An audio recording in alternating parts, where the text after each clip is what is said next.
Silakan Eka mulai. Oke, selamat pagi menuju siang Prof. Co, kemudian para teman-teman Presiden.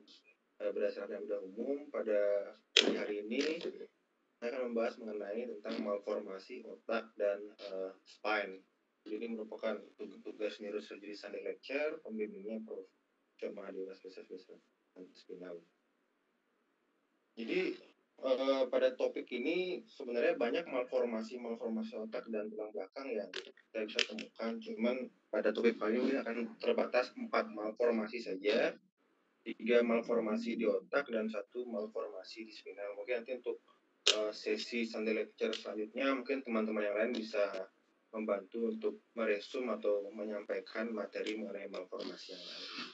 Nah, kalau kita ngomong masalah malformasi, berarti kita harus mengetahui proses embriologi CNS terlebih dahulu seperti yang pernah disampaikan oleh Dr. Buana di kuliah Sunday lecture sebelumnya. Bahwa kalau untuk tahap-tahap untuk terjadinya pembentukan embriologi CNS itu ada namanya induksi dorsal. Induksi dorsal itu namanya proses neurulasi. Jadi di mana proses neural plat menjadi neural tube itu namanya dorsal induction. Kalau terjadi gangguan pada induksi dorsal ini, maka bisa terjadi namanya anencefali, spina bifida, kemudian encephalocele. Kemudian namanya induksi ventral. Induksi ventral itu adalah ketika otak itu atau CNS itu terdiri dari 3 vesikel primer berubah menjadi vesikel sekunder yang prosencephalon, kemudian metencephalon dan romencephalon. Itu nanti akan berubah menjadi telencephalon, diencephalon itu akan dijelaskan selanjutnya. Itu namanya proses induksi ventral. Kalau terjadi gangguan di sana, maka bisa terjadi gangguan seperti holoprosencephaly, holotelencephaly, septo-optic dysplasia, dan lain-lain. Nanti akan dijelaskan lagi. Kemudian tahap ketiga itulah proliferasi neuronal. Saraf-sarafnya mulai mengalami proliferasi, dan juga pada bulan keempat terjadi migrasi neuronal. Jadi kalau terjadi kegagalan di sini bisa terjadi yang namanya gray matter heterotopia namanya. Jadi di area yang mestinya white matter di sana berada, malah ada gray matter. Nah, itu juga disebut kelainan malformasi dari brain. Kemudian ada namanya neuronal organization pada bulan ke-6 dan pematangan atau myelinization pada bulan ke-9. Jadi ini gambar yang bagus sekali. Ini dasar awal pembentukan neural plate. Jadi mungkin teman-teman bisa membayangkan bahwa ini merupakan germinal disk. Jadi ketika terjadi proses gastrulasi, ketika dipotong secara koronal atau sagittal itu akan ada 3 lapisan. 3 lapisan yang paling luar itu adalah ectoderm, di tengah mesoderm, dan di dalam adalah endoderm. Kemudian ada notochord, ini sebenarnya merupakan mesoderm, dia bagian dari mesoderm yang nanti akan menjadi pusat, itu akan menjadi pusat terjadinya proses folding dari neural plat. Jadi definisi neural plat itu adalah bagian dari ectoderm di bagian dorsal dari notochord yang dibatasi dilateral oleh neural crest. Jadi yang membatasi dia dengan ectoderm yang akan menjadi fluid itu adalah neural crest. Jadi embriologi sistem saraf dan embriologi sistem fluid itu sama. Cuman perbedaannya adalah ketika terjadi proses neurulasi atau pembentukan neural tube itu di lateral akan dibatasi oleh neural crest. Sisanya ini akan menjadi fluid. Kemudian akan terjadi proses folding. Proses folding ini akan menyebabkan terjadinya namanya groove, neural groove. Belum menjadi neural tube karena belum tertutup sempurna, masih bernama neural groove. Neural crest ini diharapkan akan bertemu sehingga terjadilah neural tube. Neural crest ini ternyata tidak diam gitu aja, dia ternyata berpindah, dia bermigrasi ke arah dorsal juga. Jadi menjadi di sebelah sini neural crest dia lepas seperti itu, yang nantinya akan menjadi saraf spinalis. Kemudian kalau dia pergi ke ke kelenjar adrenal itu menjadi medulla adrenal di sana, atau sel-sel yang membentuk norepinefrin dan epinefrin. Kemudian kalau di otak itu bisa menjadi meningan seperti itu, menjadi dura mater ya. Kemudian prosesnya seperti ini. Mungkin ini gambar yang lebih bagus, lebih berwarna dia, tapi pada intinya adalah sama. Susunan akhirnya adalah ectoderm epidermis. Ini ectoderm yang neural tube. Kemudian ini neural crest cell yang sudah memigrasi ke arah lateral. Kemudian di bawahnya ada notochord yang nanti akan menjadi diskus dari vertebra intervertebralis seperti itu. Kemudian ini gambar yang lain. Ini sama juga potongan Jadi yang biru ini merupakan ektoderm, yang merah ini mesoderm, endodermnya nggak kelihatan. Jadi kalau mesoderm tuh ternyata ada 3 sebenarnya. Selain notochord, notochord itu kan sudah jelas korda mesoderm. Mesoderm itu ada 3, paraaksial, lateral plate, dan intermediate. Paraaksial nanti akan menjadi otot-otot yang mungkin menunjang di tulang belakang, kemudian intermediate menjadi ginjal dan gonad. Lateral plate ini nanti menjadi splagnik, somatik, dan organ ekstra embryonik. Yang perlu kita ketahui adalah sebenarnya neural tube yang merupakan bagian ektoderm yang sudah mengalami proses folding dan adanya notochord, dan nanti ada neural crest juga yang nanti akan menjadi saraf spinalis. Nah, ini bukan gambar yang lain juga dari proses folding dari neural plate. Di gambar B ini mulai mengalami proses folding, ini neural groove. Ketika sudah tertutup, baru namanya neural tube. Jadi hanya perbedaan istilah saja, groove dan tube. Nah, di sini kan waktu belum menyambung, neural crest-nya masih berada di lateral dari neural plate. Ketika sudah terjadi neural tube, neural crest-nya berpindah ke lateral, terpisah ya dari neural tube. Merupakan suatu area tersendiri, dia akan menjadi hal yang berbeda dibandingkan dengan tube. Seperti itu. Jadi ini kalau kita lihat ini misalnya embrio, kita dari dorsalnya seperti ini. Jadi ini neural tube itu berada di dorsal, makanya medula spinalis di bagian punggung. Jadi ini prosesnya. Agak sedikit kembung di atas itu merupakan penanda bahwa ini adalah otak yang akan menjadi otak. Kalau yang tipis ini dia akan menjadi medula spinalis. Jadi proses penutupan neural tube itu dimulai dari tengah dan dia ke arah kranial dan ke arah kaudal. Sehingga dimulai dari tengah, sehingga nanti terbentuk namanya cranial neuropore dan caudal neuropore. Jadi masih belum tertutup sempurna. Terkadang bisa terjadi gangguan pada proses ini sehingga terjadilah anencephaly atau spina bifida. Kalau spina bifida kan pada caudal neuropore, kalau anencephaly pada cranial neuropore. Kalau dia tertutup sempurna ya berarti bagus. Nah, ternyata dari penelitian yang mendorong agar ini bisa menutup secara sempurna adalah folat. Jadi memang konsumsi folat bagi ibu hamil ketika berencana untuk memiliki kandungan itu sangat penting untuk membantu proses penutupan dari neuropore ini, seperti itu. Kemudian setelah proses neurulasi, tadi itu namanya neurulasi, jadi membentuk neural pad, membentuk folding dan neural tube pada akhirnya. Ketika sudah terdapat neural tube, teman-teman bisa bayangkan neural tube itu ini neural tube ya yang lurus ini. Itu ada tiga gelembung primer ya, yang namanya prosencephalon, mesencephalon, dan brombencephalon. Dan diencephalon. Telencephalon menjadi hemisfer cerebri, diencephalon menjadi thalamus. Kalau mesencephalon tetap menjadi mesencephalon, kalau brombencephalon menjadi metencephalon dan myelencephalon. Metencephalon menjadi pons dan cerebellum, myelencephalon menjadi medula. Gitu. Ini namanya proses induksi ventral. Jadi ketika terjadi kegagalan pembentukan prosencephalon menjadi telencephalon, ada namanya kelainan holoprosencephaly. Nah, ada kelainan holoprosencephaly. Nanti akan dijelaskan bagaimana membedakan malformasi tersebut berdasarkan CT scan. Jadi dasar-dasarnya seperti ini. Nah, kalau di medula spinalis, jadi yang menjadi dorsal root ganglionnya adalah tadi neural crest. Jadi neural crest yang berada di lateral dari neural tube, dia akan menjadi dorsal root ganglion. Kemudian neural tube yang berada di medula spinalis, kalau kita belah dia, ternyata ada 3 lapis. Itu lapisan marginal, lapisan mantel, dan lapisan neuroepithelial. Marginal itu paling luar, neuroepithelial paling dalam. Marginal itu nanti kan menjadi white matter, substansia alba, sedangkan yang mantle layer ini akan dibagi 2. Ada alar plat dan ada basal plat. Alar plat ini akan menjadi cornudorsal, basal plat akan menjadi cornuventral. Nah, dan neuroepithelial yang nanti akan membatasi sentral kanal yang berisi CSF. Seperti itu. Kemudian kita lanjut ke patologinya. Tadi dasar-dasarnya saja. Untuk malformasi otak yang dibahas pada presentasi kali ini ada 3 untuk mempersingkat waktu. Ada Dandy Walker malformation, Chiari, dan hemispheric malformation.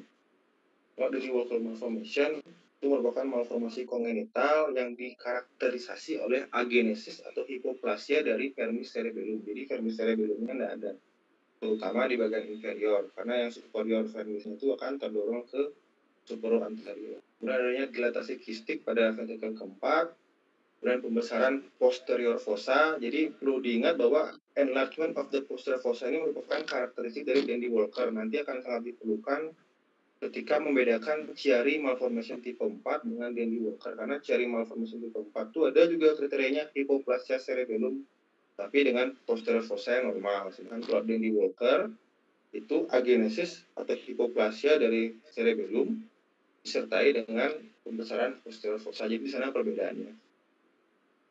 Nah, ini adalah sejarah dari Dandy Walker malformation.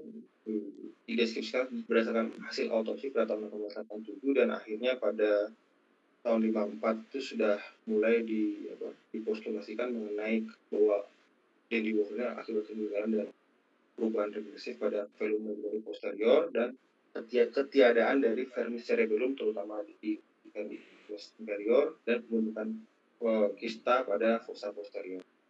Nah, ini gambarnya.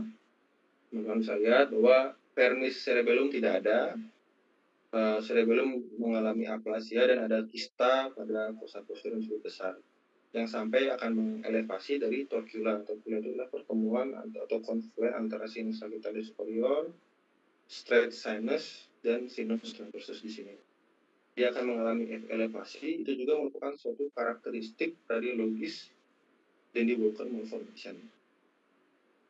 Kemudian selain dia mengalami hipoplasia cerebellum, adanya kista pada fossa posterior, vermis inferiornya tidak ada, cerebellum itu akan terdorong ke anterolateral. Jadi vermis tidak ada di tengah, tapi hemisfer cerebelli akan terdorong ke anterolateral. Kistanya ini besar sekali. Kistanya ini harus berhubungan dengan ventrikel keempat. Mulai sama embryologi dari Dandy Walker. Jadi dia adalah kegagalan fusi vermis pada minggu ke-9. Ini pembentukan normal dari cerebellum foramen di sekitarnya. Jadi Dandy Walker malformation itu harus berhubungan dengan adanya persisten dari velum medullary posterior. Jadi medullary posterior itu kalau velum medullary superior itu merupakan atap dari ventrikel keempat. Kalau posterior medullary velum itu di inferiornya. Kemudian ketiadaan dari vermis cerebellum, terutama vermis inferiornya, ada pembentukan kista pada ventrikel keempat di bagian KWLM. Kemudian secara terminologi ada 3, Dandy Walker syndrome, varian, dan kompleks. Kalau sindrom itu harus ada 6 yang terpenuhi. Ini ada kista fossa posterior yang besar yang berhubungan dengan ventrikel keempat, inferior vermis tidak terbentuk, adanya hipoplasia, anterior rotation, dan upward displacement dari vermis. Ostigium menjadi rata atau tidak ada, kemudian adanya elevasi dari torcular. Jadi elevasi torcular akibat adanya posterior fossa yang besar disertai dengan adanya kista fossa posterior. Kemudian adanya anterolateral displacement dari hemisfer cerebellum. Jadi vermis tidak ada kista di belakang, kemudian terjadilah displacement anterolateral dari hemisfer cerebellum. Kalau varian itu spektrum yang lebih ringan dibandingkan dengan Dandy Walker syndrome. Tapi dia tidak memenuhi ke-6 kriteria tadi. Bisa saja cuma adanya defek pada vermis, kemudian adanya komunikasi antara sistem makna yang normal dengan keempat. Itu ada beberapa kasus seperti itu dengan Dandy Walker varian. Juga Dandy Walker kompleks, ada mild, moderate, severe. Kalau mild itu cuma mega sistem makna saja, jadi cuma satu aja dia terpenuhi. Kriteria dari Dandy Walker itu cuma satu, mega sistem makna. Kemudian hipoplasia dari vermis saja disertai dengan ventricle. Kalau yang berat itu agenesis dari vermis, dilatasi pada kista fossa posterior dan ventricle keempat. Jadi sudah mulai mendekati definisi dari Dandy Walker syndrome. Kemudian dari MRI di sini bisa terlihat bahwa ada kista retrocerebral disertai dengan tidak adanya vermis pada inferior. Jadi ini sebelum yang kecil ini. Ini sudah batang otak. Jadi kita bisa lihat bahwa cerebellumnya kecil sekali. Vermis di bagian inferior tidak ada. Vermis superior mungkin ada tapi sudah terdorong ke atas. Kemudian ada kista pada retrocerebellar yang berhubungan dengan ventricle keempat. Nah, selain dia mengalami Dandy-Walker syndrome, bisa dikatakan juga terjadi gangguan pada corpus callosum. Tidak karu-karuan dia corpus callosum. Komunikasi antara kiri dan kanan bisa terlihat bahwa biasanya kan rapi dia di sini. Kalau kita lihat yang normal tuh rapi bentuknya, ada genu corpus callosum, kemudian ada korpusnya, kemudian ada splenium corpus callosum. Tapi ini sudah tidak jelas yang mana genu, yang mana rostrum, yang mana corpus badan dari corpus callosum, nggak jelas. Itu namanya agenesis dari corpus callosum. Kemudian kita bisa bahwa gyrus sulcusnya tidak jelas seperti rata, itu namanya lisensepali. Nanti akan dijelaskan bahwa itu memang merupakan gangguan-gangguan dari migrasi atau maturasi dari neuron. Nanti akan dijelaskan selanjutnya. Ini juga cerebellumnya kecil. Itu ada hidrocephalus ya. Kecil, kemudian ada kista retrocerebellar. Terkadang kista ini bisa cukup besar, menghambat irigasi dari sistem ventrikel sehingga terjadilah hidrocephalus pada ventrikel lateral dan ventrikel ketiga. Ini megasisterna magna. Jadi cerebellumnya normal ukurannya, tapi ukuran dari fossa posteriornya besar sehingga diisi oleh CSF sehingga namanya megasisterna. Sebenarnya sama seperti kasus-kasus hidrocephalus. Ada microcrania, kemudian adanya sunset sign karena mungkin penekanan di polipulus superior, kemudian posterior fossa yang besar, adanya kejang, spastisitas akibat inkompresi pada upper motor neuron di batang otak, kompresi di saluran traktus kortikospinalnya, jadi spastisitas, letargi, terhambatnya milestone pertumbuhan, kegagalan nafas, apnu, masalah penglihatan, peningkatan fine tekanan dan hidrocephalus. Jadi ini merupakan sign and symptom dari Dandy-Walker formation. Jadi Walker formation bisa didiagnosis sejak dia masih di kandungan dengan fetal MRI. Jadi bisa dilihat pada gambar ini cerebellumnya kecil sekali, hipoplasia dia. Vermis inferior tidak ada kista di fossa posterior yang berhubungan langsung dengan ventricle keempat. Ini Dandy-Walker formation. Hasil fetal MRI. Ini adalah gangguan genetik dari Dandy-Walker malformation, ada delesi atau duplikasi dari FOXC1 pada PP25. Mungkin sudah tahu tapi kalau mau dihafal juga boleh. Kemudian kalau kita ngomong masalah area-area di midline, kita mesti berpikir juga ada gangguan pada sonic hedgehog gene. Jadi sesuatu yang mengalami gangguan di midline dari central nervous system biasanya ada hubungan juga dengan SH gene, contohnya seperti medulloblastoma pada anak-anak, kan biasanya di tengah dia, dan holoprosencephaly, Dandy-Walker juga sama seperti itu juga. Ya, ini foto pasca kelahiran. Jadi bisa dilihat di sini yang perlu ditemukan adalah adanya high riding dari torcula. Jadi torculanya mestinya di sini kan, jadi ada marking tuh di tulang itu. Kita cari PUE, kita ukur ke depan sampai ke mastoid, itu merupakan batas dari transverse sigmoid junction. Nah, kalau misalnya di sana sudah markingnya, mestinya di sana ada convergence, tapi ternyata convergence-nya jauh di atas, itu adalah tanda pasti dari Dandy-Walker, karena karakteristik dari Dandy-Walker sejak dulu itu adalah elevasi dari torcular heredity. Itu sudah diberikan nama khusus, namanya Bucci sign. Khusus sekali namanya Bucci sign, itu melihat bahwa terjadi elevasi pada torcula yang merupakan tanda pasti adanya Dandy-Walker malformation. Terus terapinya gimana? Di sini ada eksisi pada membran kista, dilakukan shunting atau endoscopic intervention. Jadi untuk eksisi kista itu sudah jarang dilakukan karena dikatakan prognosisnya outcome-nya orang tulisnya itu jelek, sehingga shunting menjadi pilihan utama pada penanganan kasus Dandy Walker malformation. Yang jadi pertanyaan adalah kita harus men-shunting yang di supratemporal atau kista cerebellumnya atau keduanya seperti itu. Ini tergantung dari investasi dari si pasien. Kalau yang menjadi permasalahan adalah hidrosefalusnya, disarankan supraten dulu.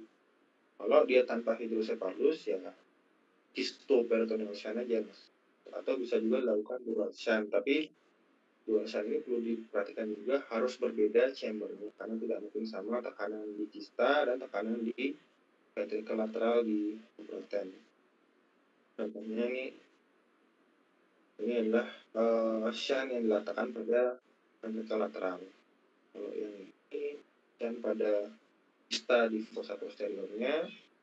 Kalau misalnya kita ingin melakukan dual shunt, jadi ada shunt yang masuk ke kista, ada shunt yang dari atas dari supraten, digabungkan menggunakan Y shunt atau T shunt, jadi satu selang dibawa ke peritonea. Cuman yang permasalahan adalah chambernya itu tidak boleh sama antara kedua sistem ini, harus berbeda karena tekanan di kista itu pasti rendah dia. Jadi kalau kita pasang medium pressure biasanya tidak akan keluar dia.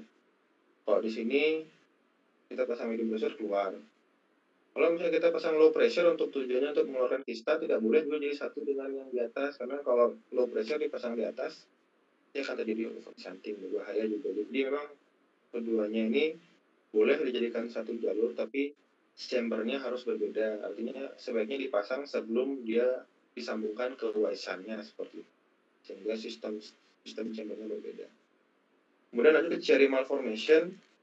Cherry malformation itu ada 3 sebenarnya, cuma ada beberapa modifikasi yang nanti akan saya terangkan. Jadi cherry tipe 1 adalah caudal displacement sebanyak 5 mm lebih dari tonsil cerebellum ke inferior melalui foramen.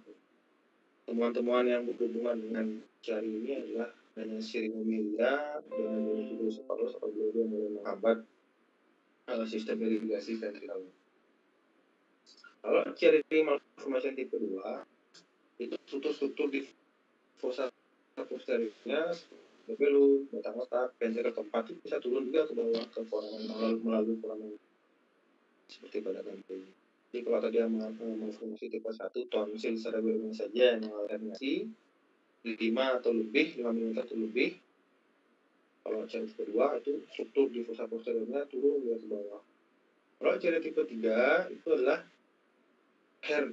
cherry tipe 2 ditambah dengan adanya encephalocele posterior. Jadi yang mengalami herniasi ke encephalocele posterior itu adalah struktur-struktur yang mengalami herniasi di cherry tipe 2. Jadi cherry tipe 2 kan tadi yang mengalami herniasi itu ada vermis cerebellum, brainstem, dan post ventricle.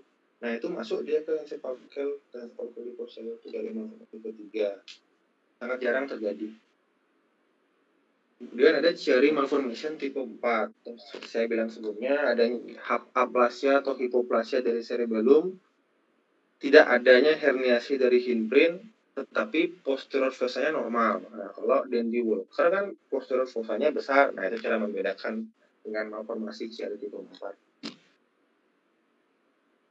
Terus ada juga cherry tipe 0. Cherry tipe 0 itu adalah adanya syringomyelia tanpa adanya herniasi tonsilar. Jadi kita lihat syringomyelia di cervical, kemudian dilakukan posterior fossa decompression, membaik syringomyelianya, berarti itu cherry tipe 0. Ada juga cherry 1.5. Itu adalah variasi di antara cherry 1 dan cherry 2. Jadi kalau cherry 2 tadi per definisi itu adalah herniasi vermis cerebellum, brainstem, dan post ventricle. Kalau yang 1,5 itu mungkin herniasi vermis cerebellum saja seperti itu. Jadi tidak keseluruhan dari komponen fossa posterior mengalami herniasi. Kalau keseluruhan komponen itu namanya cherry malformasi tipe 2.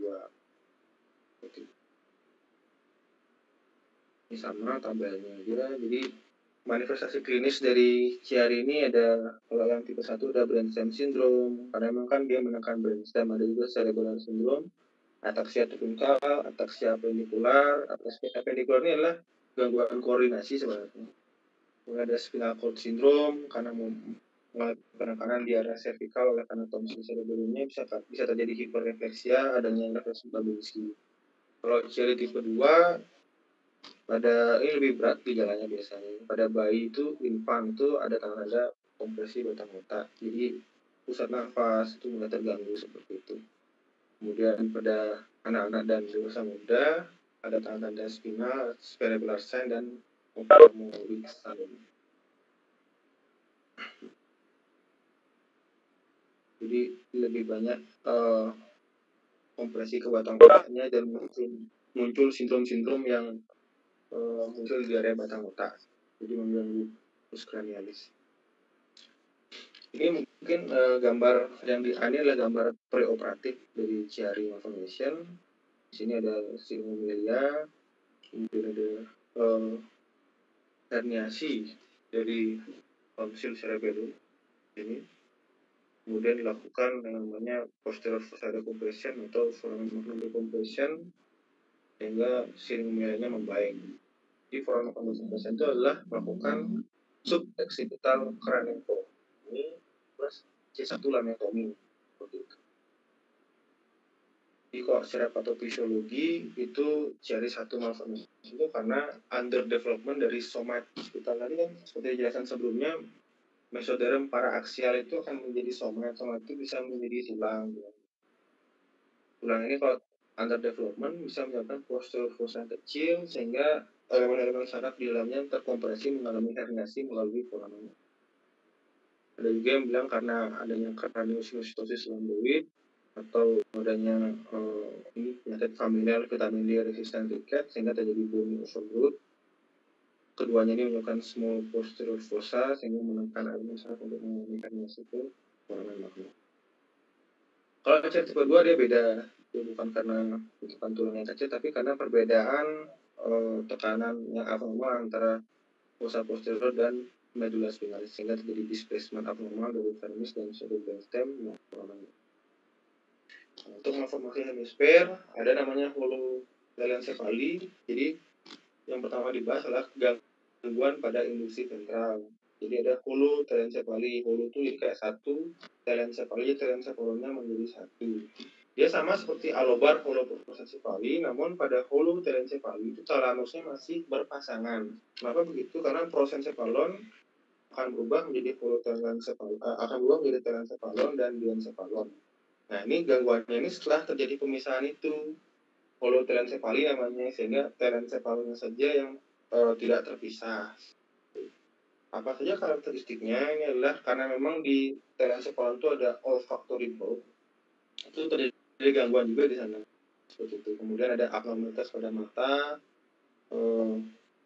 bagian tengah dari wajah juga mengalami gangguan, tidak adanya septum nasal, kemudian ada palatum cleft, hidung lebar, hipoterorism, kegagalan proses maksilari untuk bergabung. Artinya intinya tidak ada proses penggabungan antara kedua sisi sehingga terjadilah holotelencephaly. Corpus callosum juga tidak ada. Ya, ciri khasnya adalah kalau disebutkan single ventricle, jadi kalau ada single ventricle tapi disertai dengan talamus yang masih berpasangan. Itu holotelencephaly. Kemudian namanya lack of cerebral hemisphere, ventricle lateral tidak berkembang, septum pellucidum tidak ada, infundibulum dan mammillary body juga tidak ada, tidak jelas. Karena memang infundibulum, mammillary body kan dia akan ketemu di tengah, sedangkan ini adalah kegagalan proses fusi untuk bisa di tengah itu bertemu, gagal ketika proses cephalon, ketika teren berkembang menjadi cerebral hemisphere. Jadi kita ke sana sehingga terjadilah holotelencephaly. Ini gambarnya ya. Ini gambarnya mungkin di holoprosencephaly. Nah, kalau holoprosencephaly sebelum dia berubah menjadi telencephalon dan diencephalon, dia sudah mengalami kegagalan. Sehingga talamusnya pasti tidak akan berpasangan dia. Pasti dia akan single ventricle, ventricle lateral, ventricle 3 itu tidak ada struktur itu tapi menjadi satu, single ventricle ya. Holoprosencephaly ada 3, ada lobar, ada semilobar, ada alobar. Yang lobar ini anomali anatomisnya adalah ketidakadaan dari septum pellucidum. Mesti tidak ada septum pellucidumnya karena memang gangguannya adalah dari proses ventral induction atau pembelahan itu. Kemudian tidak adanya interhemispheric fissure di bagian anterior, di posterior masih ada. Kemudian frontal horn yang rudimenter, kemudian genu dari corpus callosum membelok ke korteks frontal. Jadi kalau lobar holoprosencephaly ini adalah kegagalan fusi di bagian anterior dari otak. Di bagian posterior normal-normal aja dia, makanya genunya mengalami blending ke korteks frontal horn dari ventricle lateral menjadi rudimenter, kemudian visura interhemispheric anterior tidak ada seperti itu. Manifestasi klinisnya masalah di penglihatan, otomatis karena kan nervus 2 itu kan sebenarnya merupakan bagian dari diencephalon. Dan ada juga gangguan penciuman karena nervus olfaktori bukan bagian dari diencephalon. Ada disfungsi hipotalamus pituitari. Gambarnya seperti ini. Teman-teman lihat dia itu single ventricle. Seperti ini, tidak ada septum pellucidum. Dan kalau dari aksial itu frontal horn tidak ada. Tapi bagian belakang normal-normal saja, ada occipital horn, temporal horn juga ada. Jadi inilah namanya lobar holoprosencephaly. Lobar holoprosencephaly yang jarang saya temukan, yang paling sering adalah alobar holoprosencephaly. Nah, ini semi lobar. Jadi intinya adalah lobar itu bagian depan, semi lobar itu mulai di agak ke belakang. Kalau alobar itu sudah semua bagian otak dari anterior ke posterior tidak terbentuk fusi, seperti itu sih pembedaannya. Jadi kalau semi lobar dia frontoparietal interhemispheric fissure-nya tidak ada. Sama itu tidak ada septum pellucidum. Tapi ini frontoparietal interhemispheric fissure tidak ada. Kalau tadi lobar kan frontalnya saja, kalau ini udah mulai frontoparietal sudah mulai ke belakang dia. Kemudian gambarnya ya seperti ini. Jadi sudah mulai ke parietal dia. Awalnya tadi frontal horn-nya rudimenter, masih ada sedikit, ini sudah tidak ada sama sekali, tidak terbentuk, cuma di bagian belakang aja bentuk seperti itu. Jadi kalau dari sagittal bentuknya seperti ini, sudah sampai ke parietal. Dan kalau yang alobar seperti ini gambarnya. Jadi benar-benar single ventricle dari depan sampai belakang. Thalamus tidak ada, hemisfer cerebri juga bentukannya tidak jelas. Paling banyak di area depan deh, bagian belakang sudah tidak seperti ini. Mungkin agak sulit membedakan dengan hidranencephaly. Hidranencephaly itu masih ada septum pellucidum, cuman dia memang tipis gininya korteksnya. Jadi jangan membedakan. Ini benar-benar tidak ada septum pellucidum. Jadi holoprosencephaly adalah kelainan yang tanpa septum pellucidum. Dia mesti single ventricle. Terapinya, kalau biasanya terapi untuk alobar dan semi lobar itu jarang di apa-apa karena memang konfusnya bu. Yang di terapi itu sebenarnya adalah lobar holoprosencephaly. Nah, masih adalah otak yang berkembang di sana. Jadi terkadang bisa terjadi hidrocephalus, dilakukan chest amplification, atau keluhannya kejang dilakukan operasi Caesar, episiotomi dilakukan baclofen juga, dan koreksi dari abnormalitas gerak spasial. Ada septo-optik displasia, jadi septum dan optiknya mengalami displasia. Mungkin langsung ke gambar. Septum tidak ada, kemudian chiasma optikumnya kecil. Nah, ini kecil. Septum tidak ada, chiasma optikum kecil. Pembentukan dari ventricle sudah sempurna, frontal horn, kemudian occipital horn, atrium sudah sempurna, tapi tidak ada septum pellucidum. Itu optik displasia. Kemudian namanya microcephalifera, itu karena gangguan proliferasi dari neuron. Kepalanya kecil pasti karena dia microcephalifera. Craniofacial rasionya kurang dari 2:1. Cranialnya menebal, sangat tipis korteks cerebrumnya. Gambarnya ini mungkin terlihat normal, tapi ternyata ini kepalanya kecil ketika diukur dengan lingkar kepala. Kranium dibandingkan wajahnya itu tidak seimbang dengan. Dan gray matter-nya tipis, bisa lihat pada MRI ini tipis sekali.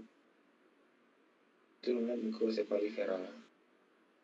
Ada megalencephaly. Megalencephaly ya namanya megalencephaly, berarti kepalanya atau otaknya besar, bukan makrocephaly.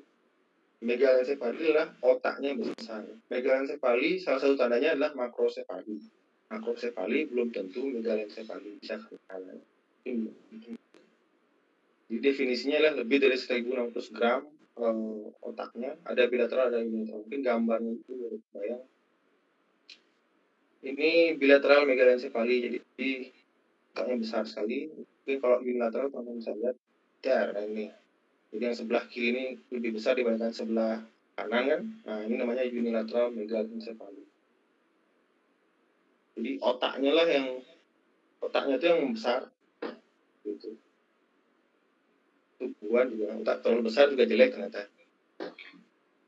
Kemudian ada gangguan migrasi, ada ini yang tadi saya bilang, jadi mestinya gray matter tuh akhirnya di hemisfer cerebri akan berada di luar. Nah, ini gray matternya masih kadang-kadang berada di dalam. Ada yang di subependimal, ada yang di subcortex seperti itu. Jadi heterotypes defined as microscopically normal tissue in abnormal location. Jadi gray matter yang harusnya di luar malah di tempat-tempat yang mestinya bukan ada gray matter seperti itu. Contohnya seperti ini yang subependimal, yang jadi yang abu-abu ini gray matter, mestinya kan tidak ada gray matter di sana, tapi di sana ada seperti itu. Dan ini juga subkortikal, kalau tadi subependimal, ini subkortikal. Ini bisa menyebabkan efek massa juga sebenarnya. Gitu. Kemudian ini lisensephaly. Lisensephaly sangat gampang dikenali karena teman-teman lihat kalau normal seperti ini ada sulcus gyrus, lisensephaly halus. Jadi smooth brain malformation, lisensephaly yang tidak terjadi proses konvolasi dari korteks. Juga polymicrogyria, mungkin bisa lihat gambarnya. Jadi gambarnya itu muncul kayak kecil-kecil, girus kecil di antara sulcus yang besar, seperti itu. Tidak normal ini. Ini di sini. Polymicrogyria. Dan sisensephaly. Nah, sisensephaly ini adalah adanya suatu defek yang tebal yang berhubungan dengan ventricle. Seperti ini gambar. Jadi ada berhubungan antara defek dengan ventricle ke arah korteks. Terkadang disebut juga sebagai porencephaly. Namun di buku mengatakan bahwa ini sisensephaly. Ada buku juga mengatakan ini porencephaly. Seperti ini gambarnya. Mungkin langsung bisa teringat oleh teman-teman kalau misalnya gambar. Kemudian namanya dysgenesis corpus callosum. Jadi corpus callosumnya itu tidak terbentuk, kacau, jadi di bagian tengahnya itu tidak ada koneksi antara kiri dan kanan. Namanya sign itu racing car sign. Jadi seperti mobil balap, ada roda depan tidak jelas menekan frontal horn atau gimana. Seperti inilah bentuknya, seperti mobil balap, racing car sign. Kemudian ada colpocephaly. Colpocephaly dikatakan karena gangguan dari pembentukan corpus callosum. Tapi beberapa buku mengatakan sebenarnya ini cuma karena disproportionate dari occipital horn dan frontal horn. Jadi rasio antara posterior horn dan anterior horn itu lebih dari 2, itu namanya colpocephaly. Saya pernah dapat kasus ini sekali di Sanglah, diagnosis colpocephaly. Cuman bukan colpocephaly-nya yang bermasalah, pasiennya cedera kepala, tapi temuan dari CT scan insidental ditemukan colpocephaly. Jadi memang ini tidak terlalu bermasalah sebenarnya. Mungkin cuma varian normal. Tidak ada gangguan pasiennya waktu itu, pasiennya normal bisa bekerja sebagai supir. Cuman mengalami kecelakaan, di CT scan ketemu colpocephaly seperti ini. Kemudian ini hidranencephaly. Nah, tadi kalau kita lihat mungkin sekilas mungkin pada beberapa potongan hampir sama seperti holoprosencephaly, tapi yang menjadi kunci adalah pada hidranencephaly itu mesti ada garis tengah, artinya mesti ada septumnya, harus ada dia. Nah, secara patogenesis sebenarnya hidranencephaly itu kan karena replacement dari hemisfer cerebri oleh CSF, entah karena mungkin tidak terbentuk hemisfernya atau karena iskemia sehingga diganti oleh CSF. Yang jelas ini masih ada, harus kalau tidak ada baru holoprosencephaly, kalau masih ada hidranencephaly. Nah ini kalau mungkin ini sama seperti holotelencephaly, thalamusnya ada, hemisfer cerebritasnya ada, mungkin holotelencephaly, tapi ada septum. Nah ini membedakan dia antara disorder of maturation dan disorder of ventral induction. Nah mungkin lanjut ke spine dulu. Ada namanya satu saya bahas split cord malformation, menarik sekali ini karena ternyata medulla spinalisnya bisa terbelah menjadi dua. Jadi ini adalah pada intinya adalah elemen saraf dari medulla spinalis itu terbagi dua pada satu atau lebih segmen vertebra.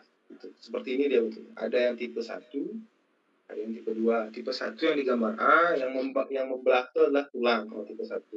Kemudian kantong duranya juga terbagi. Kalau tipe 2 yang membelah itu bukan tulang, memang terbelah dia. Kantong duranya satu, hanya ada fibrous elemen saja di antara. Patofisiolnya dikatakan memang kegagalan dari penggabungan notochord. Jadi ini sangat dini sekali ya permasalahannya. Jadi notochord itu masih terbagi dua seperti ini tuh dia sudah mulai gangguan. Jadi kan notochord itu kan mesoderm chorda. Jadi sebelum ini di Hansen node itu di bagian tengah dari cakram germinal itu. Jadi di sana ada cakram, ada titik satu yang melekuk ke dalam, nah itu namanya Hansen node. Di sanalah pusat terbentuknya notochord terlebih dahulu. Semestinya mesoderm cord itu harusnya bergabung seperti ini, tapi pada gangguan ini ternyata tidak terjadi penggabungan atau terhambat sehingga terbentuklah dua pusat pembentukan. Jadi ada yang membelah. Ini terjadilah split cord formation. Ini mungkin gambaran radiologinya sesuai dengan tipenya. Kalau tipe 1 karena ada tulang, ya bisa kita lihat gambaran tulang pada situnya. Kalau yang tipe 2 tidak ada tulang, tidak terlihat gambar tulang, pada gambar MRI bisa kita lihat bahwa kantong dura itu menjadi satu, cuma medulla spinalisnya terbagi dua. Kalau yang tipe 1 kan kantong duranya terbagi dua. Selain simptomnya ada stigmata namanya, jadi bisa lihat bahwa ada hipertrikosis, kemudian dimple, ada sacral dimple seperti itu. Dan namanya hipertrikosis, dermal sinus tract, bisa ada lipom juga, ada sacral dimple, dan yang gejala adalah progresif mental defisit dan ada gangguan perkemihan. Jadi gambaran MRI pada sel tulang kita lihat ada namanya mata burung hantu atau pausan. Dilihat seperti ini, medulla spinalis dibagi dua, tapi dalam satu kantong dura. Ini kan tipe 2 gitu. Ya, ini ada lipom juga, ini ada lipom di sini. Kan seperti tadi disebutkan bahwa stigmata kutanus dari nyerinya adalah salah satunya adalah lipom. Nah ini setelah lipom dengan ini tipe 2 SCM, satu kantong dura tapi terbelah dia finalisnya. Dan juga ada hidromelia dia, karena memang mungkin terjadi penghambatan dari analis sentralis, kita mengalami split cord di kranialnya, mengalami hidromelia, temuan-temuan dari. Kemudian kalau kita mau lihat yang tipe 1, nah tipe 1 itu ada tulang dia. Kalau tipe 1 kan ada tulang, kantong duranya juga 2. Kalau tipe 2 tidak ada tulang, kantong duranya bisa. Oke, mungkin seperti itu Prof yang bisa dibahas pada pagi hari ini Prof. Mohon tambahannya Prof.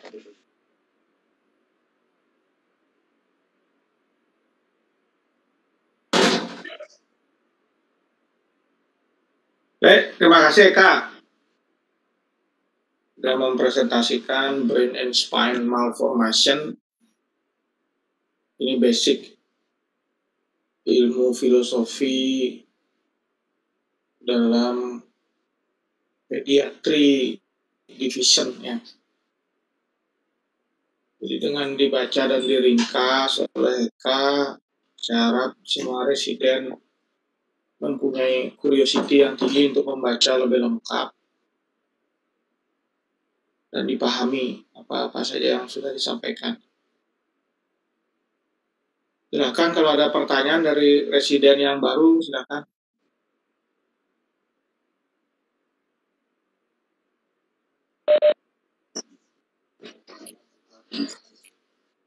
Sudah silakan.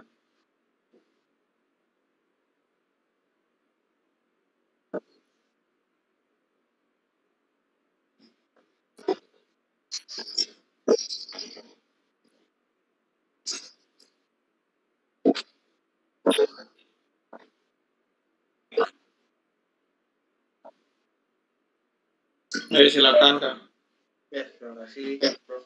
Jadi terima kasih pada Bu Surya juga. Memang pada kasus split code malformation ini dapat tindakan apabila muncul tanda-tanda tethering. Jadi dikatakan di buku kalau muncul tanda-tanda tethering seperti adanya muncul defisit neurologikal yang progresif, gangguan berkembang yang progresif, tanda tethering pada umumnya itu dilakukan untethering. Jadi tindakannya sebenarnya tidak diapa-apakan tapi mendapatkan aja. Kan tadi dapat ditunjukkan pada satu slide dan bisa ada lipom, kemungkinan lipomnya yang spinal cord-nya, sehingga operasinya itu adalah melakukan untethering sebenarnya. Jadi spinal cord yang sudah terbelah seperti itu tidak diapa-apakan. Seperti itu, Prof.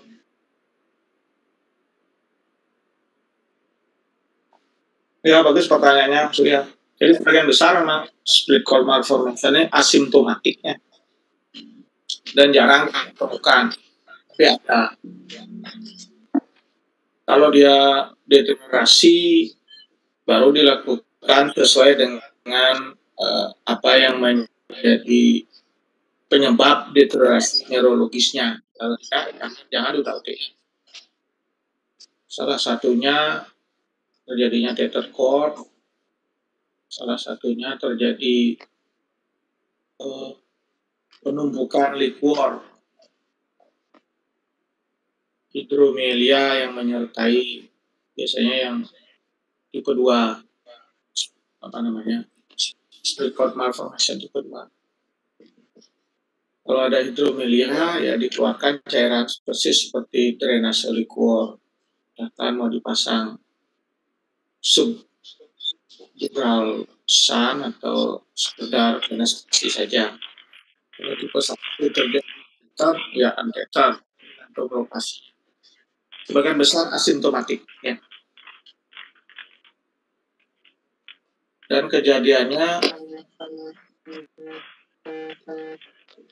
insidensinya jarang. Sampai saat ini sekitar 30 kasus. Ini mereka ketemu 31 kasus. Terus satu lebih banyak. Ketemunya kalau udah dewasa, di 18 tahun baru mengeluh. Dulunya ada anal dimple, ada trichosis, karena ada keluhan yang dikeluarin. Tidak ada yang operasi hal-hal seperti itu. Ya bagus kalau nanti ada kasusnya, kita buat case report karena akan menambah satu kasus dari FK Udayana masyarakat. Ada lagi pertanyaan, silakan. Oke, selamat siang, Prof. Izin, Prof. Tapi kalau nyari split cord malformation mungkin kalau mereka mau membuat apa namanya review dia namanya dia stematomelia ya. Kalau split cord malformation penamaan yang baru dulu namanya dia stematomelia. Hanya beda penyebutan tapi barangnya itu. Ya, Kevin silakan. Oke, izin, Prof. Izin bertanya sebelumnya, terima kasih untuk Eka telah menjelaskan materi yang sangat baik. Izin bertanya, pada pasien-pasien dengan malformation ataupun Dandy Walker ataupun dengan brain spine malformation, apakah ada resiko untuk sifatnya dapat diturunkan kepada anak-anaknya atau bagaimana, karena untuk edukasi selanjutnya, keturunan selanjutnya, Bro. Sekian, terima kasih, Bro. Ya, Eka, silakan. Oke, Prof, terima kasih. Ya, Kevin, terima kasih. Pertanyaannya bagus sekali. Memang menjadi pertanyaannya, apakah kelainan yang malformasi yang tadi disebutkan itu bisa menurun apa tidak? Itu saya juga belum sempat baca di buku yang saya baca, buku Yoman, of Neurosurgery Greenberg, dan beberapa artikel jurnal itu belum baca. Tapi kalau misalnya memang gangguannya adalah gangguan defek genetik, contohnya seperti ini. Kan kalau penyebab malformasi kan bisa banyak, bisa karena gangguan genetik, bisa kayak trisomi seperti itu, karena gangguan seperti itu seharusnya memang bisa diturunkan sebetulnya. Memang genetiknya memang sudah mengalami gangguan, tapi emang dia gangguannya memang karena gangguan signaling. Kebetulan aja terjadi gangguan signaling saat embryogenesis, signaling sonic hedgehog gene atau yang lain, mungkin tidak akan diturunkan. Tapi kalau gangguannya memang karena defek genetik bawaan, karena kalau kita tahu gangguan genetik itu kan cuma satu biji aja, dia tuh pasti akan ditemani oleh defek-defek yang lain. Nah, itu biasanya akan mengalami dapat diturunkan. Seperti itu, Prof. Ya, bagus pertanyaan seperti Kevin ya.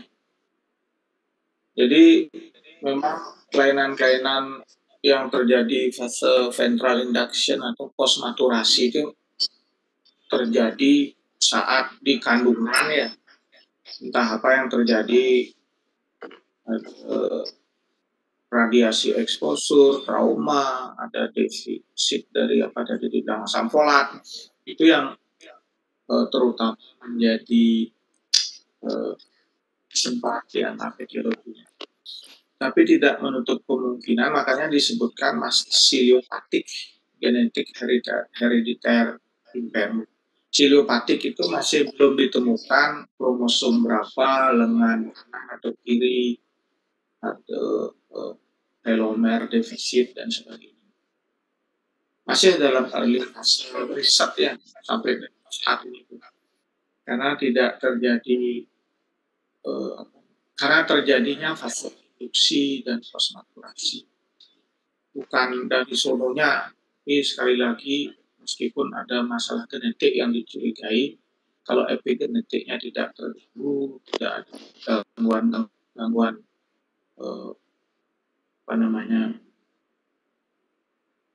phenotype-nya, sehingga genotype-nya tidak akan muncul seperti itu ya, Kevin. Kalau dikerucutkan gen apa yang rusak masih belum ada, makanya masih ciliopatik. Nah, patik itu tidak diketahui. Ciliopatik hereditary impairment. Belum ada yang menyebutkan alele atau kromosom berapa, belum ada ya sampai saat ini. Ya, bagus pertanyaannya. Silakan, ada lagi? Ya, terima kasih penjelasannya, Prof. Dan BK.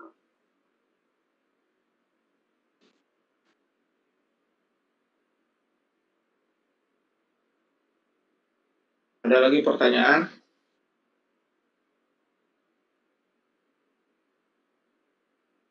Grupnya Dede, silakan. Swastiastu, Prof. Izin bertanya, Prof. Terima kasih pada mereka untuk sudah meringkas untuk malformation congenital. Tadi izin mungkin yang tertarik tentang penjelasan hidranencephaly. Tadi mereka menjelaskan kalau untuk hidranencephaly dan holosemphaly ini ada dalam pemeriksaan CT-nya ada perbedaannya, ada sepsa di tengahnya. Seringkali kita kebingungan bagaimana cara membedakan antara hidranencephaly kalau dengan hidrocephalus yang masif. Apakah ada perbedaannya mungkin dari klinis dan juga CT scan yang khas nih? Terima kasih pada Prof. Andre. Ayo silakan, Kak. Terima kasih, Dede. Jadi benar tadi saya sampaikan bahwa hidranencephaly itu gambar ini. hidranensefali itu adalah layanannya itu secara patogenesis itu adalah cortex cerebral hemisphere yang digantikan oleh CSF. Jadi pembentukan strukturnya itu sebenarnya sudah normal, cuma terjadi pergantian elemen cerebral hemisphere menjadi entah karena mungkin ada iskemia yang lama ke otaknya sehingga terjadi penyusutan massa otak dan digantikan oleh CSF. Ini gambarnya di sini. Nah, jadi seperti ini. Seperti ini ya. Kan jadi bisa lihat bahwa ada septum pellucidum di tengahnya walaupun tipis kelihatannya. Jadi kalau ada septum pellucidum seperti ini dengan badan yang penuh dengan CSF seperti ini, itu hidranensefali namanya. Hidranensefali dengan hidrosefalus sebenarnya tidak sulit dibedakan karena pada hidrosefalus itu kan korteksnya itu masih tebal ya.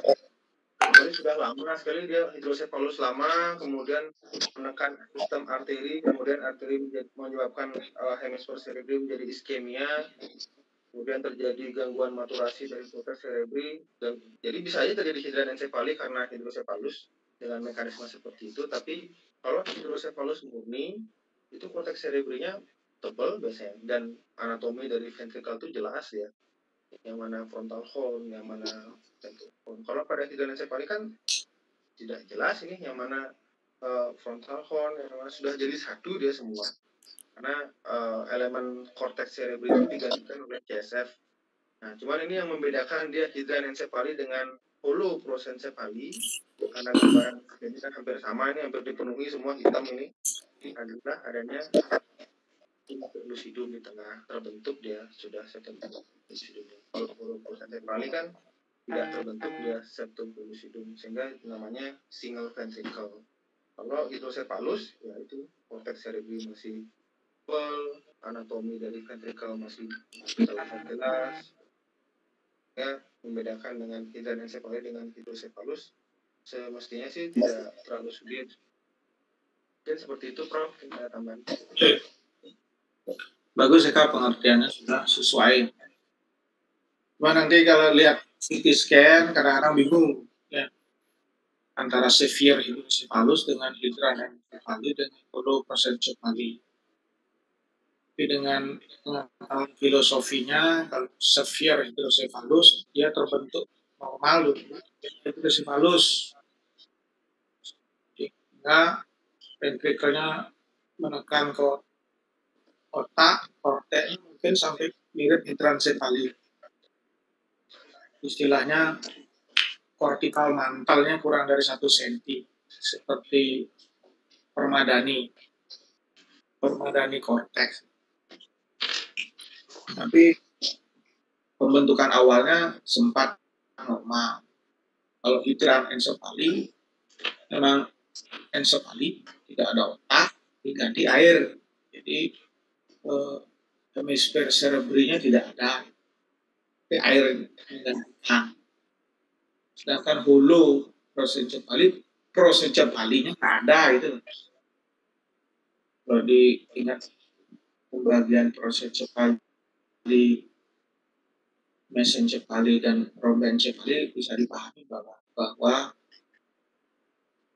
telencephalon di encephalon itu tidak ada nihil.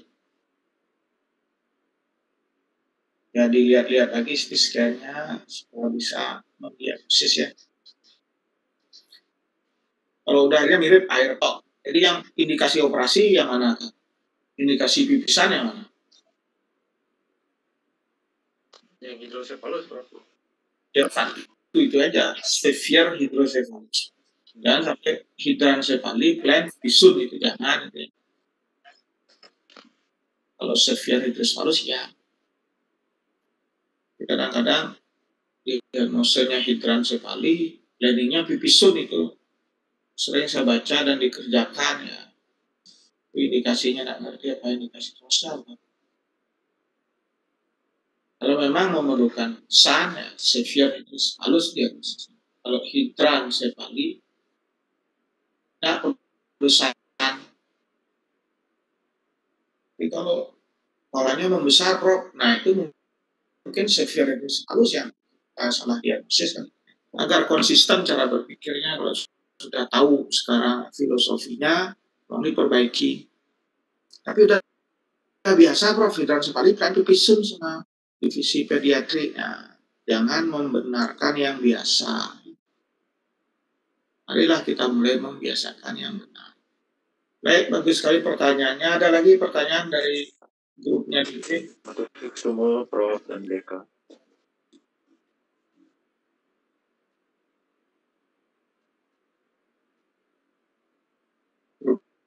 Jadi ada lagi pertanyaan? Prof, bisa di Prof? Ya, silakan tadi. Selamat siang Prof, dan selamat siang senior BK dan rekan-rekan sekalian. Saya izin bertanya, yang saya tanyakan itu terkait mega sisterna makna.